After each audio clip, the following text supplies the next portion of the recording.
Hi, everybody. Happy to have you here with me tonight in the locker room. I'm Alan Locher. Back in late July, you were all surprised when Finn Carter popped in to say hello to Scott Bryce. And ever since, you've been hoping she'd return for a full conversation. Well, tonight, that wish is coming true. Finn captured the hearts of daytime audiences as Sierra Esteban Montgomery Reyes on As the World Turns, bringing to life one of Oakdale's most memorable love stories. But her career didn't stop there. She went on to star as Rhonda LeBeck in the cult classic film Tremors and appeared in Ghosts of Mississippi, China Beach, ER, Law and Order, and so much more. We will revisit her time in Oakdale, share stories from her wide-ranging career, and see what she's been up to since those days in Oakdale. Please welcome back Finn Carter to the locker room, everybody. Hello. Hi, Finn. Hello, everyone, and thank you so much. It amazes me that anyone out there still remembers me from those days. But hi. I mean, 40 years ago, they still love you to this day, Finn. And as excited as they are, I am just as excited. So thank you so much for doing this. Thank you, Alan. I really appreciate it. So much fun. Well, take me back. You were born, I believe, in Greenville, Mississippi. Is that? That's correct. Mm-hmm. Correct. What was born in 1960. What was childhood like in Mississippi? What was your childhood? You know, I think every kid thinks their childhood was just normal. So whatever that was, I just had a normal childhood. But in retrospect, I grew up in Mississippi in the 1960s, and my family was very actively involved in the civil rights movement. And they owned the newspaper and the television and the radio station in my hometown. And they were sort of a voice of reason, around a lot of chaos and lynchings and horrible stuff.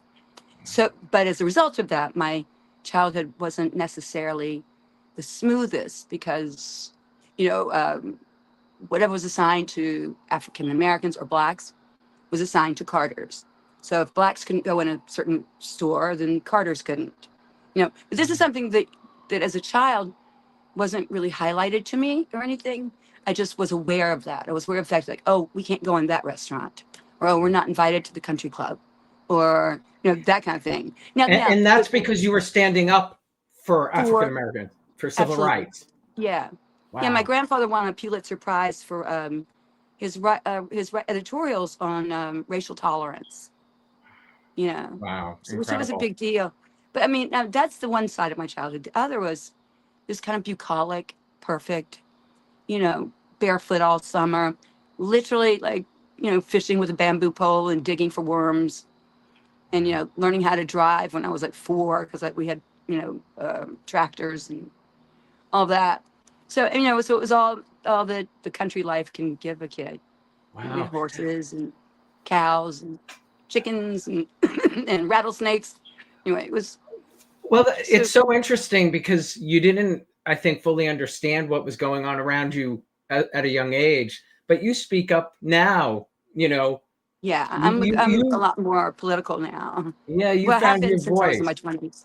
What? Well, I said you found your own voice. You found your own voice to use your voice.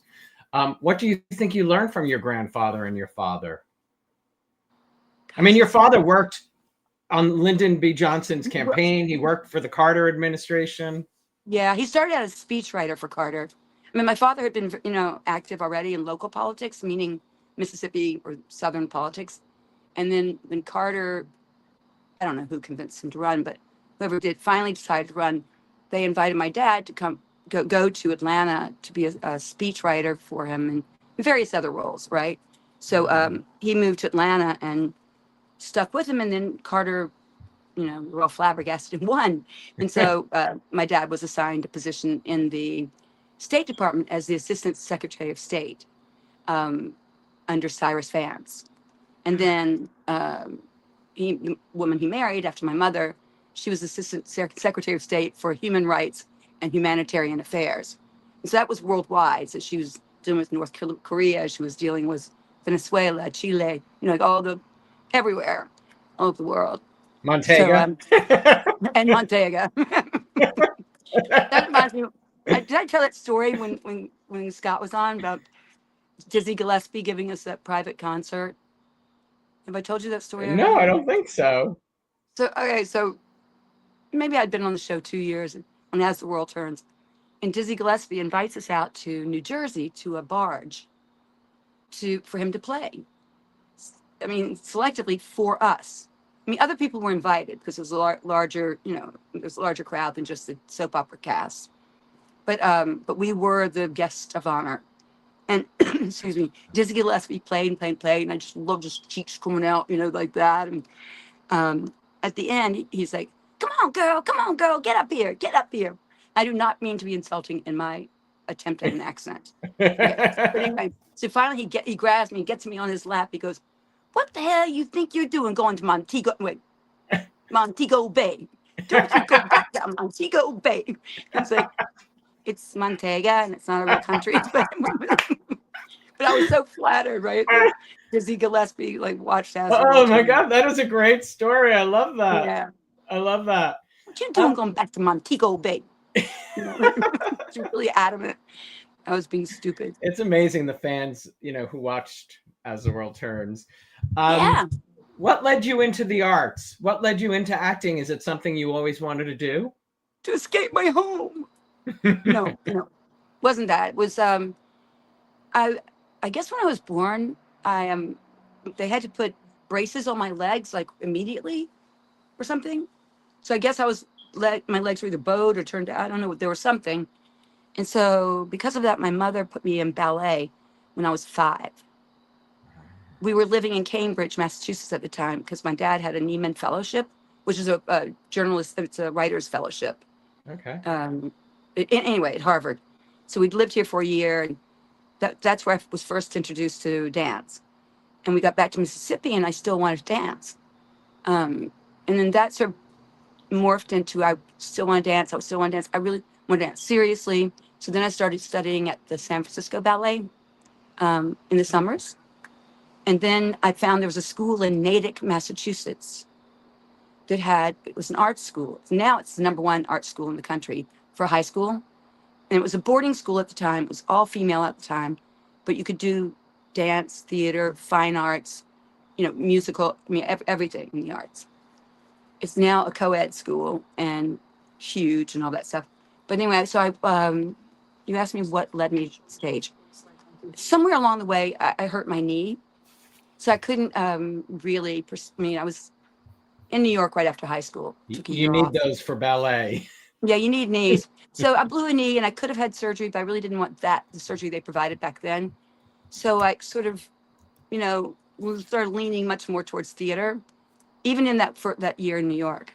So that when I went to college, it was my focus, was studying theater. So I guess I got the bug at the age of 5. And I've never doubted that I would be performing.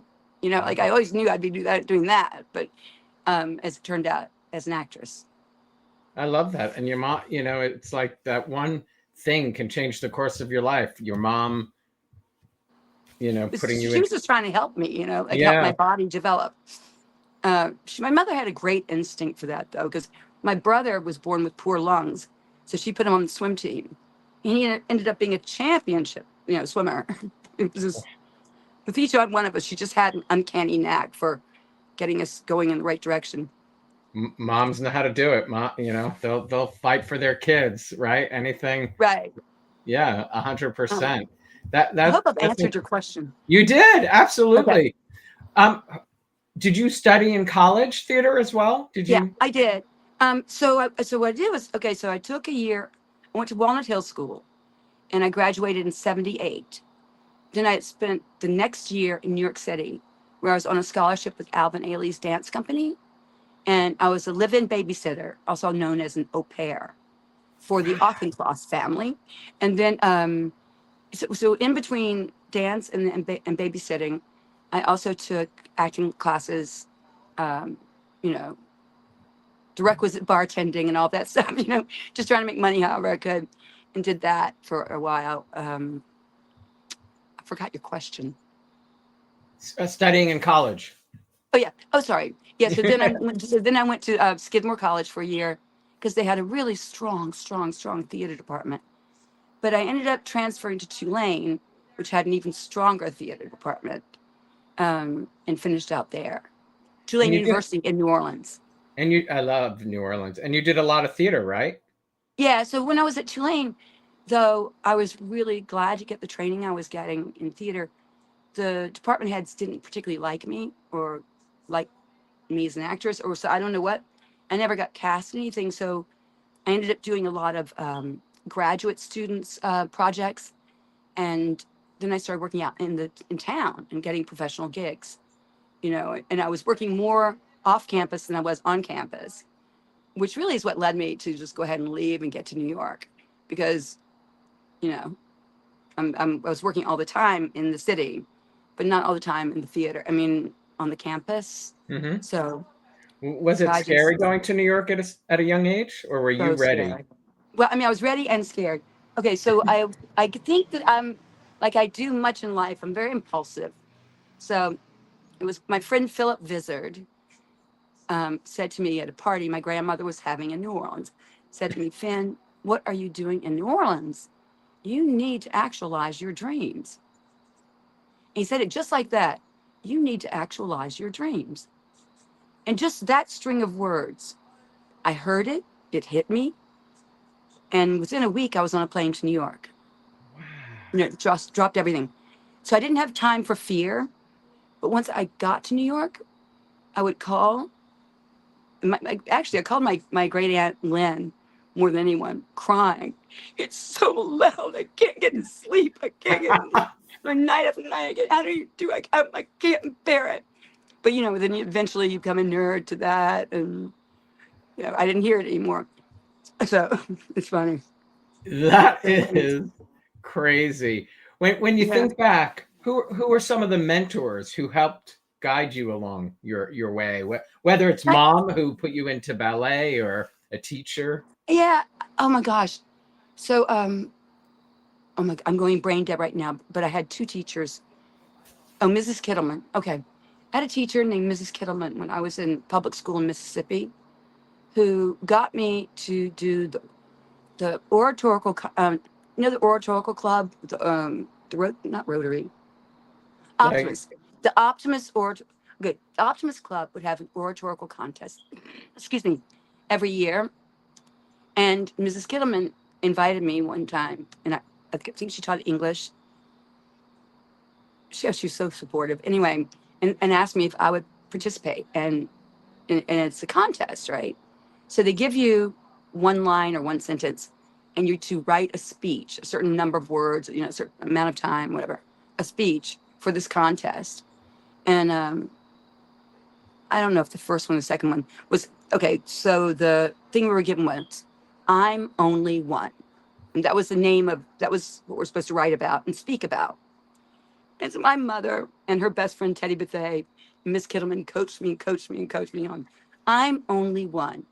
How many times have we asked that question? I mean, how many times have we made that statement? I'm only one. What can I do? These are the gestures I did. My mother had me doing like, there were three gestures. There was the other one that went out like this, and the one that went like that. I love that you remember that. And also for those contests and the home ec class, I would make my dress for each contest, right? And we only had one like fabric store in my town. It was, you can imagine what kind of fabrics they were. But anyway, so I'd make these dresses and go to the contest. But I kept winning.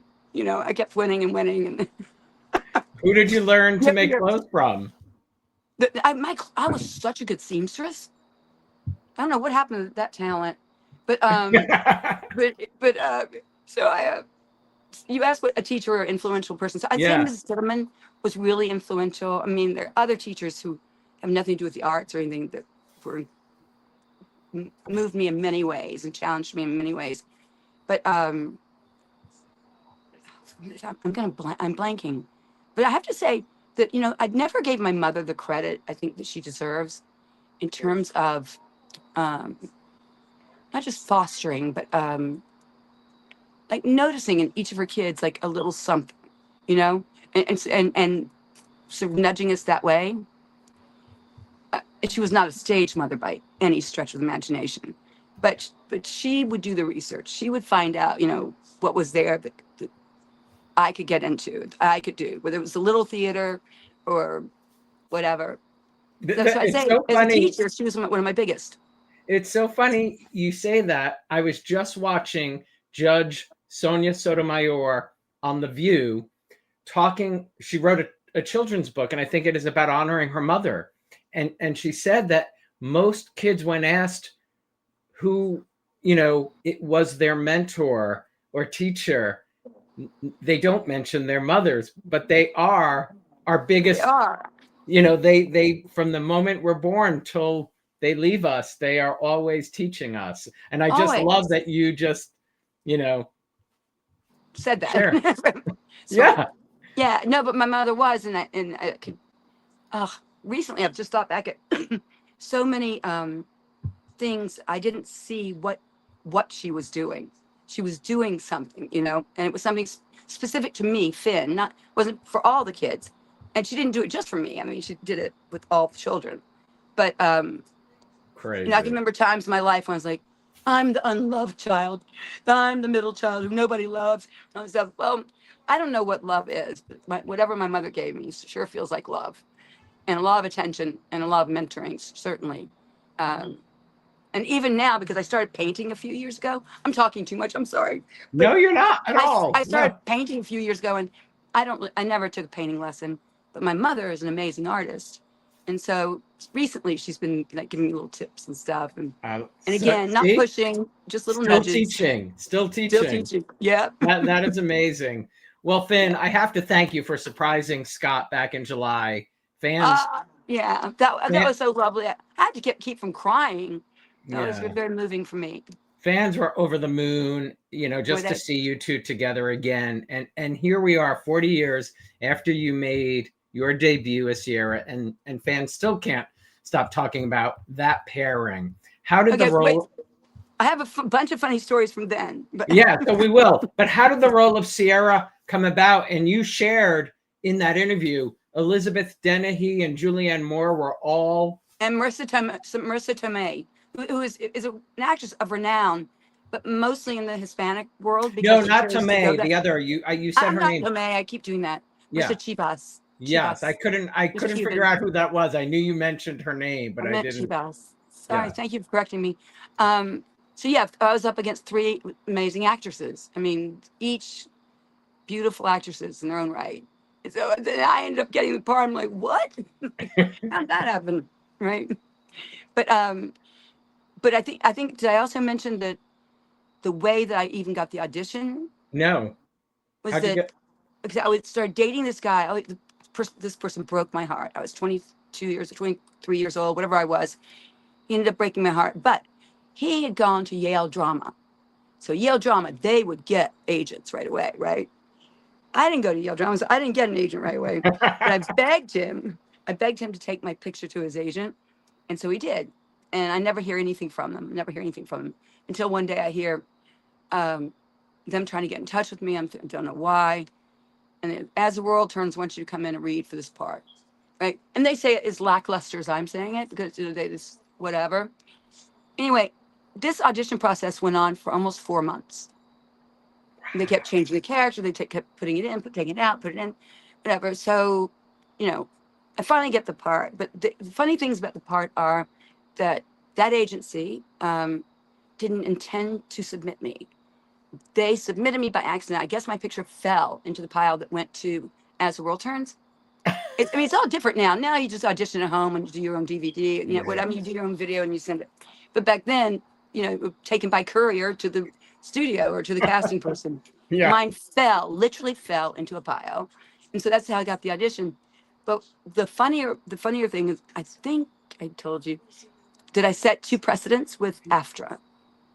I did tell you, I didn't tell you. You can set, there are people watching. Am I repeating myself? Okay. Please. First precedent I set with AFTRA was that never before in the history of daytime television had someone been an extra and then went on to get a leading role or contract role. So I don't know what that means, but you were a hooker first. I was a hooker. That's right. The overacting hooker in the background that my grandma's looking for. And then the other one was that when the offer was made, my agent said, "Great, we'll take it." I mean, everyone negotiates, right? Everyone negotiates. My agents were so small. Okay, we'll take it. Well, we were Never lucky. been done We before. were lucky. Us fans were very lucky. Your agent said yes. Yeah. Yeah, I guess their pocketbook was lucky too, right? But Yeah. that really is a great story. Yeah, they're true. I mean, I didn't research this anyway. That it was the AFTRA representative who came up to me, said, "Do you know?" So, Oh, that's so funny. no, and I kind of wish I didn't. You know.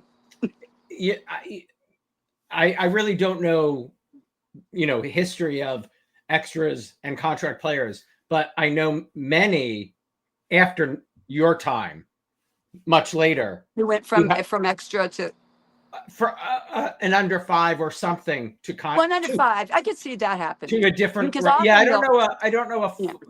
they probably were full extras. They probably were. Yeah. There are some, but much later, like 1997. Definitely later in years. Yeah, maybe so. But I think that they started giving more lines, like giving. I mean, day player's a day player, but like if you have an under 5, they might boost that up to whatever the next one Right. is. Yeah. No. Yeah. That Discretion is. I mean, that's up to the discretion of the producers because it's their money. Yeah. Because Yeah. I mean, it's so crazy, isn't it? For every word, there's another dollar sign. But it's all about dollar signs. Sadly, yeah. It's all about. But I would like to talk also about working with Scott because Well, that's what I was gonna. Day in and day out, and I love what you both said about chemistry. What you said, like you didn't understand why you got this part, and then you went back up against and watched. these great actresses, right? And then you watched the screen test, and chemistry. You can't make it. You can't create it, and you can't tell people have chemistry, have more chemistry. You can't make it. Oh no.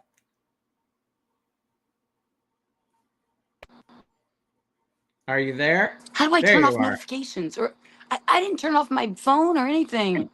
Don't worry, we're good. Can you hear me? I can. Can you hear me?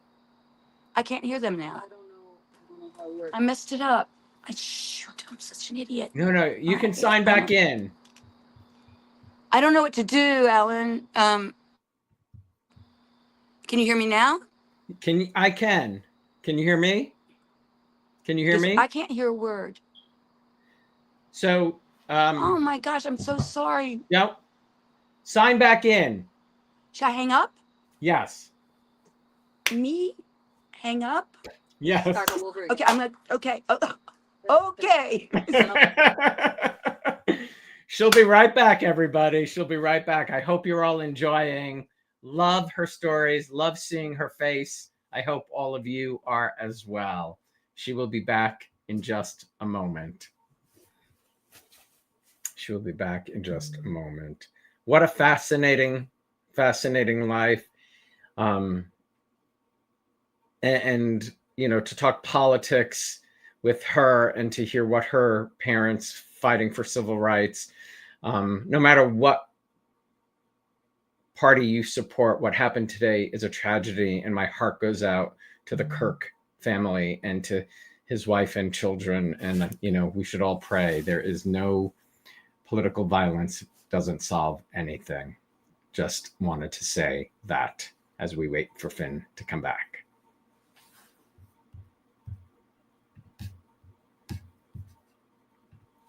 She will be back momentarily. This is not a lull, it's a dramatic pause. It's like a pause in the soap. Should I stare out into the...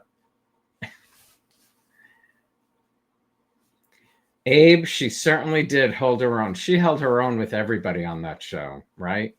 She really did.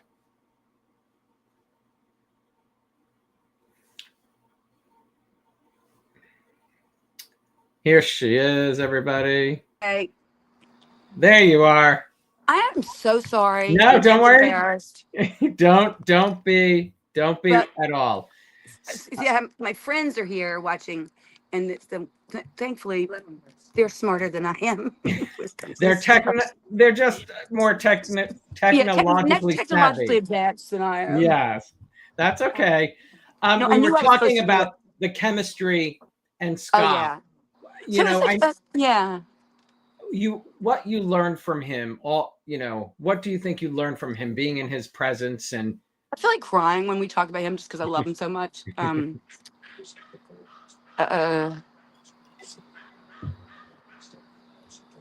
Maybe it's my age. I cry so easily. Okay, hold on. well, everyone, they were all talking. Corey just said, I love to work with Scott. Oh my God. Thank you. Yeah, Scott taught me everything. Yeah, I bet. I mean, coming in when you don't know, that is a scary environment. I always say it's like you should have a class, like there should be a class for new actors. But you know, but you don't though. I'm not talking about acting. Right. I'm not Right? talking even about acting. Just where the lights are. What 5, 4, 3, 2 means if you've never been on a set before. Yeah. You know, all of it. I kind of assumed that people are being taught that stuff now, but like when I studied theater, first of all, I studied theater. I didn't study working in front of camera. And that's just a world of difference. Yeah. Like when the first movie I did was How I Got into College, and Savage Steve Holland, who was our director, and was it Michael Schamberg? Yeah, they were just merciless with me because I didn't know that the sandbag was my. No, I'm sorry. They started putting sandbags where my mark was, but because it wasn't proscenium. You know the way for soap opera it's shot like a proscenium stage, right? Yeah. You have 4 cameras and a flat stage, right? But in film, it's another beast to conquer, right? Because the cameras can be put whenever, and it's 2 shots, 4 shots up your nose, behind your back, all that stuff.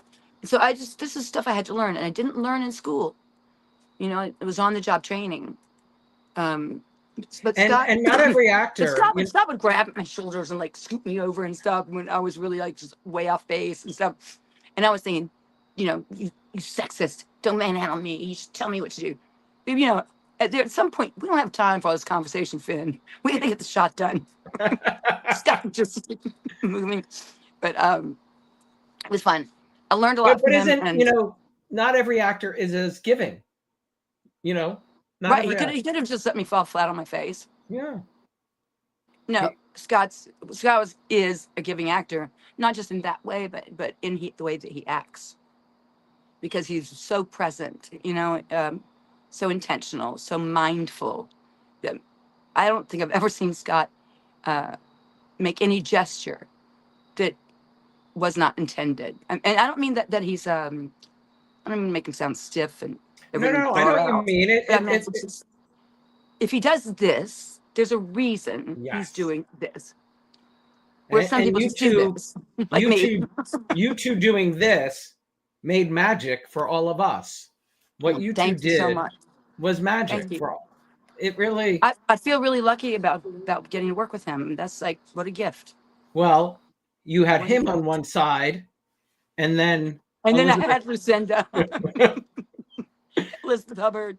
No, I said like that last time. Like it was like, oh, Elizabeth, I loved her. She. I mean, I can imagine just being in her presence. What you learn on a day as an actor, what you learn from her on a daily basis, just watching her like breathe on set. She just. Honestly, and I can be truthful and people can hate me. I guess it doesn't matter. I didn't get it. I thought she was over the top. I thought, what the heck is this? You know, what? Right? But then I saw, right? I mean, I saw like the amount of energy, the amount of commitment, the amount of, and that it was going to be this no matter what. I mean, it was going to be this, you know, whereas my character was sort of meek and quiet and whatever, which was constantly being told to stay meek and quiet and sweet. She was, I don't know what the expression is of like when something is the force that keeps something going. She's the inertia. No, that's not inertia. She was a tornado. She was more than that. She was a tornado. No, exactly. Tornado. but this particular tornado usually had a specific route in mind.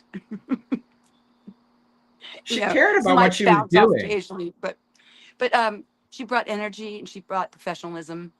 She expected everyone to do 100%. She did 100% always, and she scared the bejesus out of me. I know you said that. So here's my question: did you? Because you didn't know the show before. Did you watch a little before, or just when you finally got on set with her? I just got on set, and there's this woman who clearly could not stand me. Like it was so clear that she had considered what they'd done a mistake, right? Wow. And if you think about it, in many ways it was. They cast me to be a Central American person with a Central American accent. From Mississippi. To be half her daughter, half, I can't remember my father's name, but my father's, who was a pure Montegan, right? Montego Bay. I'm Montego Bay. What you doing down in Montego Bay? Anyway, that reminds me, I don't know if I'm allowed to, and this is a more lighthearted show, right? Because there's a piece of hate mail I got that was so funny, but I'll tell you about that later if we're allowed playing to. Sierra? Yeah. You can share it, but that's awful. I can share it, but can you cut it if I share it? Like, do you have time to cut it? I don't, because we're live. So, but you can share it. I mean, what? I mean, it's up to you. No pressure. Do you take a break ever? Like, do you ever like take 5 minutes and then? No. See you in a minute, audience. You don't have to. You don't have to. Don't. What was I talking about? Though? But Liz, I mean. Oh yeah, no. Okay, so the minute I walk out, she goes, "This is Sierra." Like, so it made no sense. She doesn't look Latin. If I don't look Latin, my Latin accent, I think I told you, was this bad. Where is Imani? I spoke like Speedy Gonzalez. They'd given me a vocal coach for my accent, but I only had 4 days. So I'm like, my people do not like, and I'm just like, I don't know who I'm doing, but anything but a young boy. Oh my God. And so then, excuse me, Scott was going to tell the story about, the moment that our eyes meet, and there's something intriguing about, what was my character's name? Carlos. Luis, was it Carlos? Carlos. It's oddly appealing about Carlos. And Carlos whips off his hat, right? So I whip off my hat, having been, where is Imani and all that stuff, and shake out my 1.5 inch long hair. Looking just like Carlos. like there was no difference. Hat on, hat off. Even though I wiped the mustache off, you just pretty much look like me. That is. And I must say funny. that did get, and I don't blame them, the union members who were of that ethnicity, or Latin or Central American, were up in arms, and I don't blame them for being, because Oh, wow. it should not have been cast to me. I mean, I should not have gotten that part. But things were different back then. Yeah, I didn't realize that. I had never heard. Yeah. And that's interesting. And I get it. Liz, Liz doesn't hold back. I can totally picture her. She thought it was absurd. Like, what is this? This is Sierra, But isn't that fascinating? Well, this is what I love about her. You'll never feel lied to. With Elizabeth. Yeah. She says it as she sees it. Not that it is, but as she sees it is, like. Yeah, 100%. Everyone's truth is different. But it's so interesting that, the crew who were not happy, Liz who was not happy, but the fans, Finn, were quite happy. But, but I don't know if Liz was not happy, because well, at that, I think for the most part, initially, it was a happy pass. Initially. Oh, you mean happy with me? Yeah, what you said. So she and I, we went through a bunch of different levels in our relationship. But I think I did tell you when Scott was a guest that she came to my wedding. I mean, she became, and not everyone in the cast came to I was invited to my wedding, but she was. I respected her so much, And when I did a lot of auditioning outside of the set. I mean, outside As of my World Trade. storyline started dwindling after the second year or so. Yeah. I'm looking now to fly away, branch out a little bit. And so whenever I have an audition, I would say, nah, Elizabeth, there's a great role for you, and so I'm always sharing stuff with her. And it's such an intimate world, working every day together, Oh, get at it work at 7 a.m. and working till midnight. Like, that's, we you knew learn a almost lot about everything about each people. other. Yeah, Huh? exactly. Well, when I spoke to Peter Boynton last year or a little longer, he Are you mentioned supposed to that you. Peter? I did. Yeah, My other husband. I know. He mentioned that you two met for the very first time when he tested for the role, and that on his first day, he worked with you and said that you both were so comfortable with each other. You had mutual friends. I think you were Yeah. going off to Paris, he said. Yeah, I was going out to Paris, and he was, and he had just started. That's right. He came on for like a week, and then I went to Paris in real life. Yeah. And then I can't remember how quickly our characters married each other, but then in real life, he started dating all my best friends since I was 14 in real life. So he started dating her, and so the world became very small. Oh, wow. Well, We used to go skiing together and go to Florida together, go everywhere together. when fans heard him on my show, they were all shocked because they didn't realize he didn't have that accent. The He Tony did that so well, right? didn't he? Oh my God, he did. I don't know if it was actually an accent from any country on earth, but whatever it was, he was consistent. Right? Yes. Yeah, he was, and we all believed it, right? Yeah. I Yeah. love him.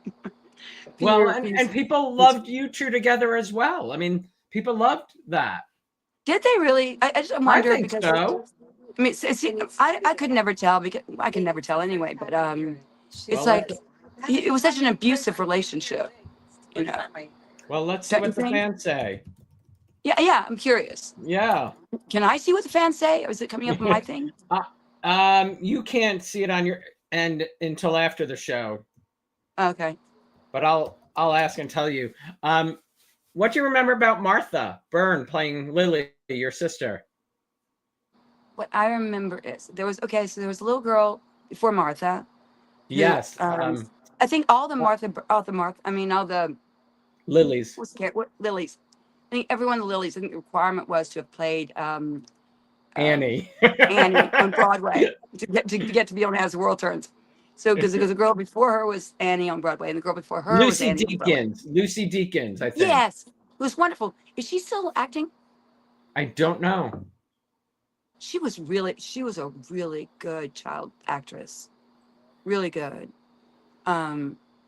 Really good. So Martha came on Martha after came in. Lucy. I was already there. And then Martha came on to replace Lucy. Yeah. Right? Yeah. And Martha came in, and I've never seen a more self-assured, I don't know how old she was, like 7 maybe? Or no, 10, no, older, not much older. How old was she when she came on the show? She might have been a little older than Lucy. Maybe 9, yeah. maybe not. Lisa said she loved Tonio and Sierra. Dee says Tonio was outrageous when it came to women. He cheated on Sierra with Barbara. Yes, he did. Wait, did I tell you a story about the Emmys one year? And on the Emmys, during the commercials and stuff like that, they would just air a bunch of footage. I don't know if this is appropriate for your show or not. Are you PG? You can. Yeah, okay. Go. Okay. Well, anyway, so they'll air a bunch of footage from all the different soaps, CBS, ABC, NBC, or so. During the CBS ones, and there were many breaks during the Emmys. Anyway, so this showed up more often than I would have liked. They were showing love-making scenes, and there's this love-making scene of me and Antonio, right? And so you see the back of Antonio, his broad shoulders and his dark hair, and the camera comes around, and you see this, and everyone's thinking, It's the first gay lovemaking scene on daytime television. Because it's me with my hair back, wet, because we're in a sauna, and we're like, whatever. And it looks like two men to me. I That's swear, it funny. looks like that. I Yeah. know. I mean, Yeah, Martha some was call it 15 sexy, when some she don't. joined. Martha What? was 15 when she was. Was she 15 when she went on? Yeah. Yeah. Oh, I thought she was much younger, but then I thought I was much younger, so it seems fair. One of our fans, Gabriel, says, not sure Finn knows, but Tonio got a violent death from a chopper in Montega after you left. He was killed in I'm kind of Montega. behind that, you know.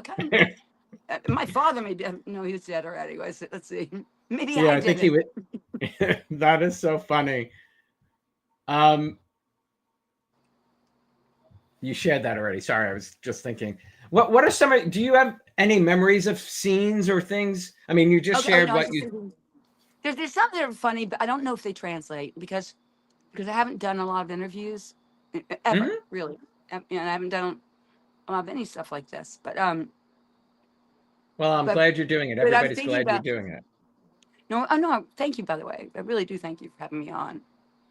I'm honored. My pleasure. But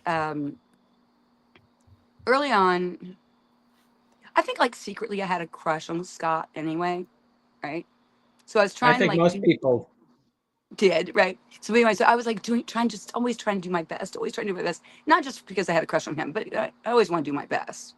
But in one of the scenes in Montega, when he's first meeting, when my character's first introduced, we're like fighting the gorillas for my people. Anyway, in my accent. Anyway, and at one point there's a dead body on the ground between us for some reason, and we've got to move that dead body. And so he says, "I'll take this in," and I say, "I'll take this in," and we go, and we rehearsed it, right? So we know what we're supposed to do. So he's got his in, I've got my in, and in 5, 4, 3, 2, or however they said it back then, 3, 2, and I go, and he goes that way, and we're pulling this poor body apart, and the guy whose body we're really pulling is like, "Ow!" And the camera comes into my face, and I go, "Oops." It was almost like a Mary Tyler Moore moment, like, oh, right, that way. So that was when we used to laugh about so hard. I was like, how could I not know to go that way? Downstage. Okay. Anyway, that was a funny moment.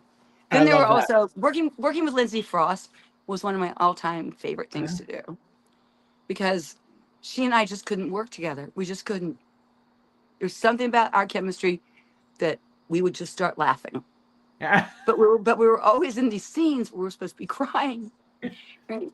So some horrific, like, where's Frank? If somebody's missing or something. So we found a way to do it, which we turn our backs to the camera, like you're the camera, obviously. We turn our backs and we'd be dying laughing, but this is what you'd see. Which is us just laughing hysterically. It looks a lot like crying, doesn't it? That's so funny. You both dated Craig. What? Lindsay and you, Betsy and Sierra dated Craig. Exactly. Yeah, you both had Craig. Yeah, right, because Betsy replaced Meg Ryan. I mean, she Betsy did. Yeah, talk about a hard shoes to fill, huh? Whew. Yeah. Well, I kept feeling like I was filling the Meg Ryan shoes because they were bringing on his new true love interest because they knew he wasn't going back to Betsy. Well, so but what was weird was right after that, my next job, my first job after World Turns Ends was how I got in college with Anthony Edwards. So I thought, okay, if I'm following in Meg's footsteps, I'm doing okay, because she just done Top Gun with him, So it's like that's actually a good way to follow. The screen name is Strength and Love, and they said I couldn't watch the show with the other Sierra. Your femininity and grace created the bar. Okay, first of all, Whoever just said that, I love you, because femininity and grace are not words I often hear ascribed or signed to me. So, thank you. Well, we have to jump to Tremors. 35 Oh, whoa. years. 35 years. You have been going to like Comic-Cons for Tremors these last couple of weeks, and you have one coming up in October. What has it been? First of all, did you ever imagine? I mean, here we are 40 years talking about World Turns, which I'm sure you couldn't have imagined. I kind of imagine it, but I kind of actually never imagined the future of anything. You know, I just sort of anything that was on film or television, I just sort of looked at it as done. Everything just done, kind of. So this convention stuff just kind of presented itself recently, and not that it hadn't before, probably at some point, but a million things. Well, there are other stories behind that. Yeah, But anyway, we'll try to get there. we don't have to, by the way, but we can. I'll consider it a public service announcement. But exactly. anyway, I've forgotten the question. Just revisiting Tremors 35 years later. I mean, what's that like? Yeah, it's great. It's great. And I tell you, the coolest thing about it is that it's just true that for me, then when I've acted in front of a camera, I've walked away and that was that. I never gave it a second thought, really. I definitely had never given real thought to its impact on other people. Like, never. And I don't think it was ego or lack of ego. I don't even think ego was involved. I just think it was just it was a job I did and I left. And what this convention stuff has done is been so moving. Like, yeah. I'm gonna start crying and go away. Levi just said, "Love me some Rhonda LeBeck." I mean, a cult classic. A cult classic. Yeah. Who would have thunk it, right? What do you remember? Where Kevin started on Guiding Tremors? Light. Kevin started on Guiding Light. And Kevin was a guest on As the World Turns. What was he? I don't remember that. Oh wow. Yeah. Probably. Yeah. Wow. Yeah. What do you remember? I knew Kevin before Footloose or whatever his big breakout was.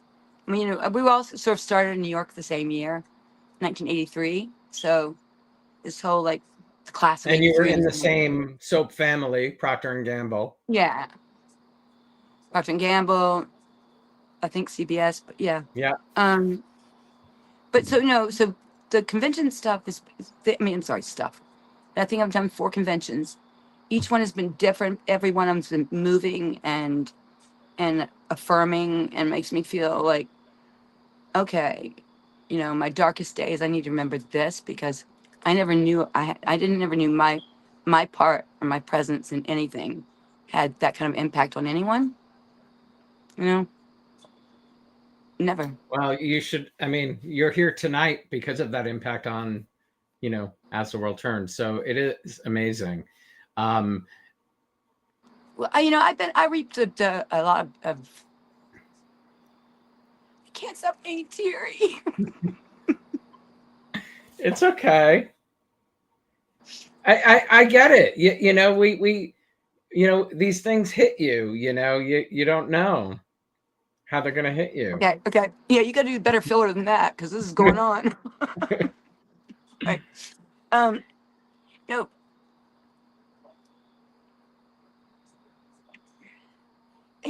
think more than anything, it's because of As the World Turns that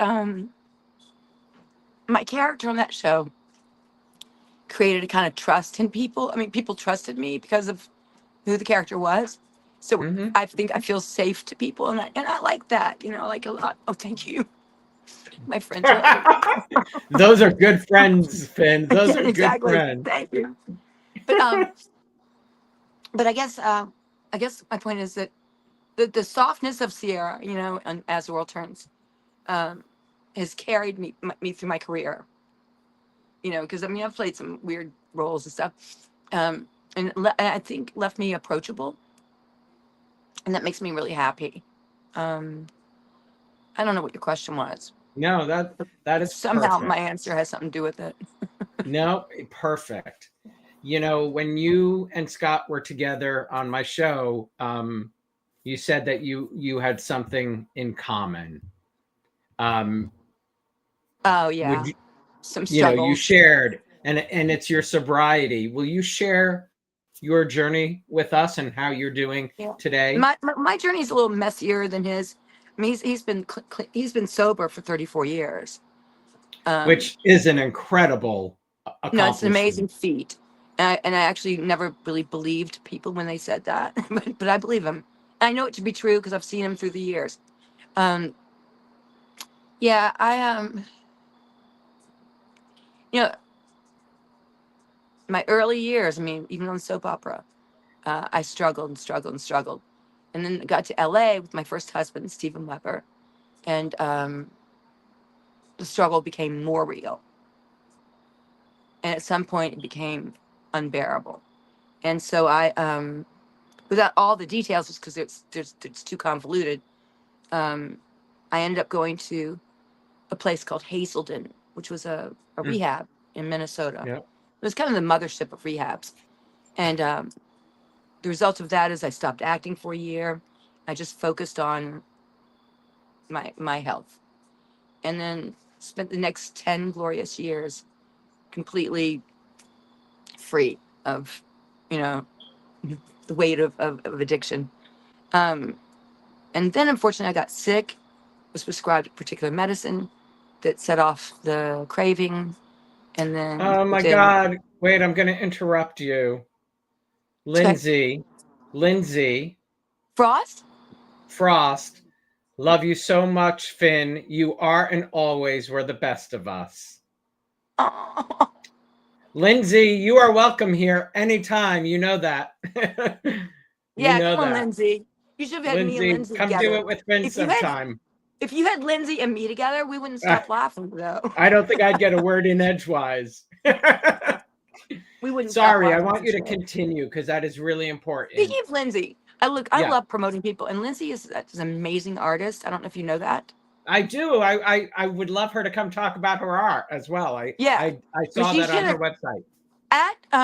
Oh God. Okay. Wait, I'll tell people. Age is killing me.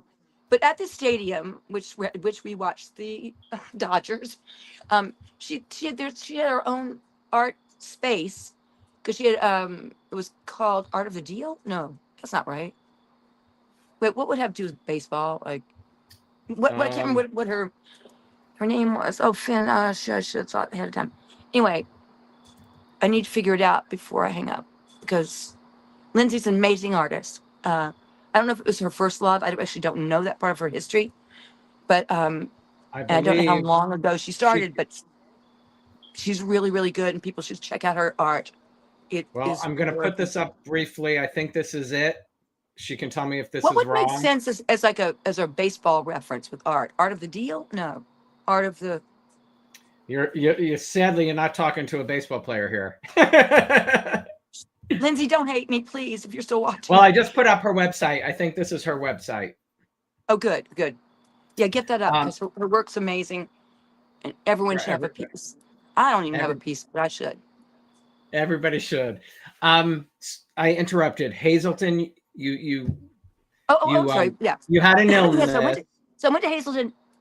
Oh man, that's a whole long story. In Hazelden, then I went to New York and did long term there, and then worked at a shop in Soho for a year, and just kind of got settled in like this new life. And then met my soon to be, divorced from Steven Weber. Yeah. Who you all knew was played opposite Julianne on Soap. Yeah. I can't remember his character's name. Kevin. Kevin, right. So Kevin went on to do Wings on television. And he and I divorced. And then, then I went to Hazelden and then got sober. And sober, for like 10 years. By sober, I mean clean mine wasn't necessarily, I mean, whatever. Yeah, you got sober. Clean. Yeah. And then I told you about the doctor thing, whatever. And then it just got hideous. And I don't know how dark you want to go, but then it got hideous. It was a hideous divorce battle with my second husband, hideous custody battle. All of my money was taken in that. Wow. And we're not talking about a little bit. Yeah, that's a hard thing to go through. Yeah. And especially when you are, because people, sobriety is a struggle for people. It is a real, oh, I cry when I'm happy, cry when I'm sad. yeah, Yeah. don't be. So that But, was a tough time. yeah, of So course. so because I couldn't just accept responsibility from me, because that's the only thing one has to do when quitting, something like that is take responsibility, take it. And I kept saying, but you took my house. That was my money. I bought that house. It was all about like these things. And the more I did that, the worse it got, and the worse it got. But then I went through years. I'd be sober for 5 years, or clean for 5 years. I mean, and then not get my way one day, relapse, and then be clean for 3 years, and then not get my way. So clearly, I was not on the best path of it. But I can say, as of today, 5 years and 6 months ago was the last time I touched a street drug, Good. and I don't think I ever will just touch another one. Good. Keep it that way. Do you miss acting? I tell you, that's the thing that the conventions have brought to me is I've gotten a little bit of the bug back a little bit, but I don't know in what form. I think I'd like to be back on stage. That would be amazing. You and Yeah. Scott. Was he talking about theater too? No, He's but a great theater actor. people would love. Oh my God, you just make me think of good stuff. There are a bunch of things he and I could do together. 100%. Love 100%. letters. I mean, many things. Love letters. He's already done love letters, though. Yeah. Didn't he? One of our fans just said, I had to deal with an alcoholic father. Addiction is never, easy, never a good thing. Never easy. I mean, if I were going to go, I'm sort of stumped speaking about it, it's never easy. It's also never one person. It is a family disease. It affects everyone. It does. Everyone needs to, not needs to, everyone does do what the hell they want to do. But if you want real healing, and unfortunately, I didn't really get that in my family, but I've seen families do it, where, because it's messy. It's messy. Yeah. Yeah. And you have 2 and daughters. I was a down and out drug addict. 100%. That's a very brave thing to say. But it's, you're speaking your truth. And people can learn from others. It's true. Get with the rest of like this. Yeah. No, but it is the truth. It is absolutely the truth. And it took me to places I never thought I'd go, and to darkness I never thought I'd see. But you feel But good I'm today? happy that's not me today. That's the good part. Right, but you feel good today? I do. I feel great today, and I'm again so your daughters were your daughters were promoting our show today, right? Yes, they were helping you. Yes, they were. My daughters, when they were little and we'd be walking along, I would stop for autographs every 2 seconds, right? And so they grew up, as little girls, sort of expecting that and going, "Mom, I think they want you. Mom, I think," pulling at my skirt. And then years go by and it died off and it was whatever. And, I stopped acting in 25 was last, 2020, 2004. No, 2005 was last time I did anything. I did it with, Ghostbusters. Ernie Hudson. Ernie Hudson, yeah. My last movie was Ernie Hudson. We had a ton of fun with the He's a good guy. He's a great guy. And then we went Yeah. to the film festival, North by Northwest, or whatever, in Austin. Yeah, yeah. And that was it for me for business. I was done. Well, So they haven't really there's experienced always much. new opportunities. Your daughters ever have the bug to follow in mom's footsteps? But frankly, I think both of them could do it so naturally. Neither have studied it ever or anything, but I think it'd be so easy for them to do it. They both have this sort of innate thing. Yeah, talent. Yeah.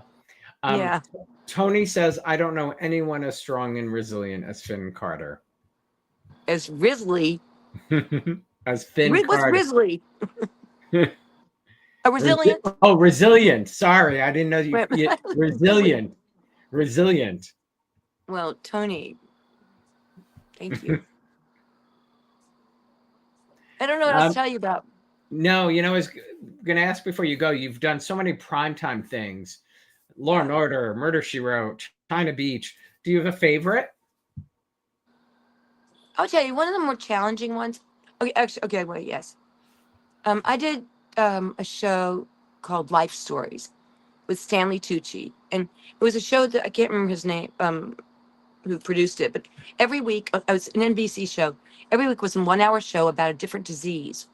And our show was about alcoholism, speaking of addiction, about alcoholism.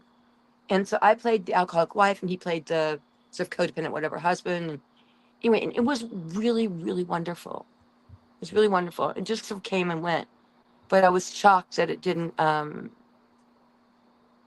sort of get more notoriety. Because and Stanley Tucci. I did like 3 movies with Stanley, and he's an amazing actor. He's also an amazing actor to act with because he helps you and coaches and stuff. But I love doing that show. Tony says that episode of Life Stories is on YouTube. Oh, good to know. Yeah, for fans will check it out. Yeah. If you could pick an actor today to work with, who would it be? Okay, you guys help me.